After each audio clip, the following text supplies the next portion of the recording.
بسم اللہ الرحمن الرحیم۔ السلام علیکم۔ محمود اور ایاز کے بہت سے قصے مشہور ہیں۔ محمود غزنوی ایک مسلمان عادل بادشاہ تھا۔ وہ بہت پرعزم اور باہمت بادشاہ تھا۔ اس نے ہندوستان پر 17 حملے کیے اور ہر دفعہ کامیاب لوٹا۔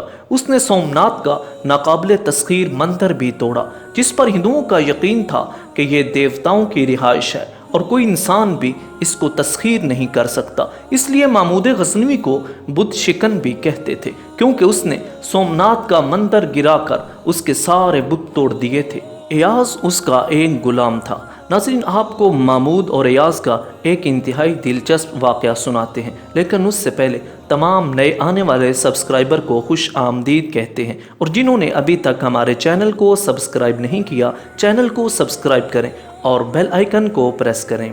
ناظرین، ایاز اپنی ذہانت و قابلیت و فرض و شناسی اور ایمانداری سے محمود کا وزیر خاص بن گیا۔ محمود اس پر اندھا اعتماد کرتا تھا اور بہت پسند کرتا تھا۔ محمود کے باقی وزیر اور امراء ایاز سے جیلس ہوتے تھے اور ہمیشہ ایاز کی برائیاں اور خامیاں ڈھونڈنے کے لیے کوشاں رہتے تھے، لیکن ایاز نے ہر موقع پر خود کو اس عزت اور اعتماد کا اہل ثابت کیا جو بادشاہ نے اسے دی تھی۔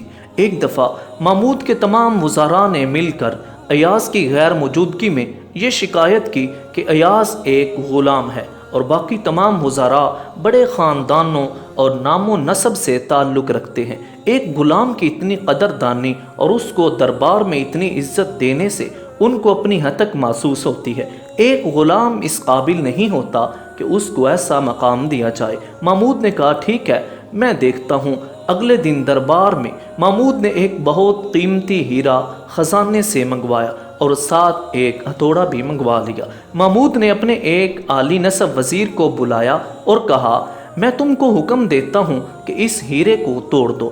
وزیر نے اپنے آپ کو عقل مند ثابت کرنے کی کوشش میں کہا، بادشاہ سلامت، یہ ایک قیمتی ہیرا ہے اور ریاست کی امانت ہے، اس کے ٹوٹنے سے نقصان ہوگا، اس لیے میرے خیال میں بادشاہ اسے اپنے فیصلے پر آپ نظر ثانی فرما لیں۔ محمود نے کہا، ٹھیک ہے۔ محمود نے ایک اور وزیر کو بلا کر یہ حکم دیا۔ اس نے بھی اسی قسم کی ایک وجہ بیان کی اور خود کو بادشاہ اور قوم کو نقصان بچانے کے لیے عقل مند ثابت کیا۔ محمود نے ایک ایک کر کے تمام وزراء کو بلایا اور وہی حکم دہرایا، لیکن کسی نے بھی ہیرا نہیں توڑا، انکار بھی نہیں کیا، لیکن کوئی نہ کوئی عقلی دلیل دی اور معذرت کرتا رہا۔ محمود سب سے بہت خوش ہوا کہ انہوں نے بادشاہ اور قوم کو نقصان سے بچایا۔ ناظرین، آخر پر محمود نے ایاز کو بلا کر ہیرا توڑنے کا حکم دیا۔ ایاز نے فوراً ہتھوڑا پکڑا اور ہیرا توڑ دیا۔ پورے دربار میں دہائی مچ گئی۔ ایک غلام اور چھوٹی سوچ کے انسان نے اپنی کم عقلی سے اتنا بڑا نقصان کر دیا، اس کو کڑی سزا دینی چاہیے۔ محمود بہت برہم ہوا۔ اس نے ایاز سے ہیرا توڑنے کی وجہ پوچھی۔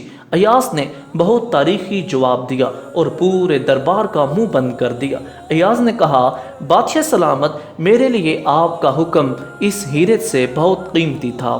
ناظرین، دراصل ایاز کو محمود سے ذاتی محبت تھی اور وزراء اور امراء کو اپنی کرسیوں، عہدوں اور تنخواہوں سے محبت تھی۔